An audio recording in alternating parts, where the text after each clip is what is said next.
SIR এর নাম বাদ। আর এর প্রতিবাদে মালদায় ধুন্ধুমার পরিস্থিতি। বুধবার 8 ঘন্টার বেশি সময় ধরে ঘেরাও 7 বিচারক, 12 ঘন্টার বেশি সময় ধরে অবরুদ্ধ জাতীয় সড়ক।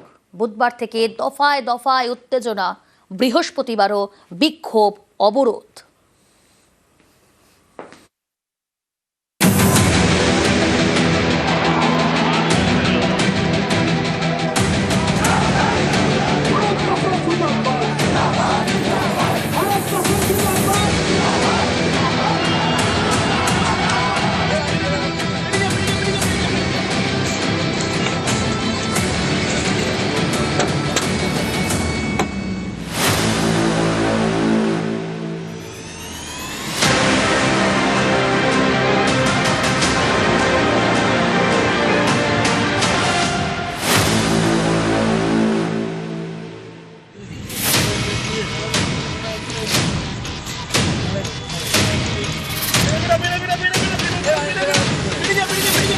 সাপ্লিমেন্টারি তালিকা থেকে হাজার হাজার ভোটারের নাম বাদ।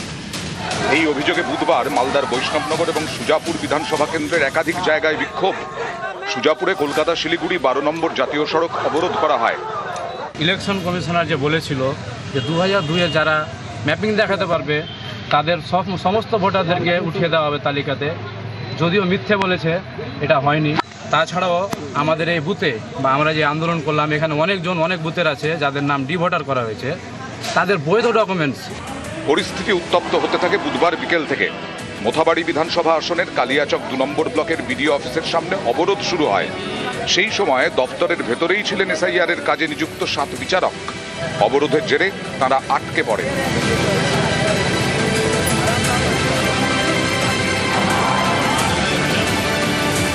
ঘটনাস্থলে যায় পুলিশ নামে কেন্দ্রীয় বাহিনী।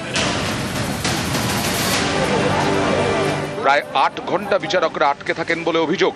রাত 12:30 নাগাদ বিডিও অফিস থেকে 7 বিচারককে বের করে পুলিশ এবং কেন্দ্রীয় বাহিনী।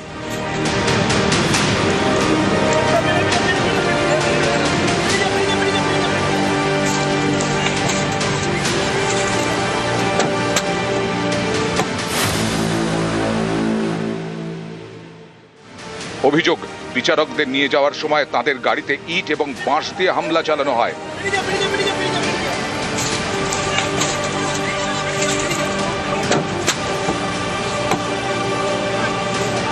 বৃহস্পতিবার সকাল থেকে ফের বিক্ষোভ শুরু হয় মালদায়।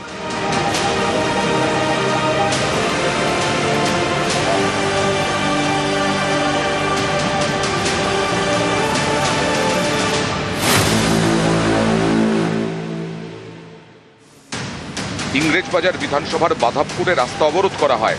মালদার এসপির গাড়িতে হামলা চালানো হয়। মাথায় আঘাত লাগে এসপির গাড়ির চালকের।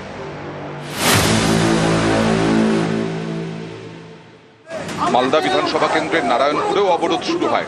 অবরুদ্ধ হয়ে পড়ে 12 নম্বর জাতীয় সড়ক। এসআইআর এর নামে সংখ্যালঘু মানুষদের নাম বাদ দিয়ে দেওয়া হচ্ছে। গণেশ কুমার নির্বাচনী কমিশনার উনি বলেছিলেন যে যাদের ভোটার লিস্টে নিজের নাম আছে 2002-এ, বাবার নাম আছে 2002-এ, দাদুর নাম আছে 2002-এ, তাদের কোনো ডকুমেন্টস লাগবে না, তাদের নাম এমনিতেই ভোটার লিস্টে থাকবে। কিন্তু পরবর্তীতে দেখা গেল তারা এরা লজিক্যাল ডিসক্রিপেন্সি এবং জাজদের সামনে ফেলে দেওয়া হয়েছে সমস্ত ভোটারদের, এবং এখন 50% করে নাম বাদ দিয়ে দেওয়া হয়েছে। ঘটনাস্থলে যান মালদার অতিরিক্ত জেলা শাসক। তাঁর আশ্বাসে প্রায় 4 ঘন্টা পরে অবরোধ ওঠে। আমার হাত জোর করে নিবেদন আছে, আমি সবার বিভিন্ন সমস্যা আছে যে আমরা ইমিডিয়েটলি গিয়ে আপনাদের দাবিগুলো, ডিমান্ডগুলো যেগুলো আছে সেগুলো আমরা উদ্রপক্ষে আমরা জানিয়ে দিচ্ছি। মানিকচক বিধানসভা কেন্দ্রের মানিকচক স্ট্যান্ডেও রাস্তা আটকে এদিন বিক্ষোভ দেখানো হয়। নিউজ 18 বাংলা।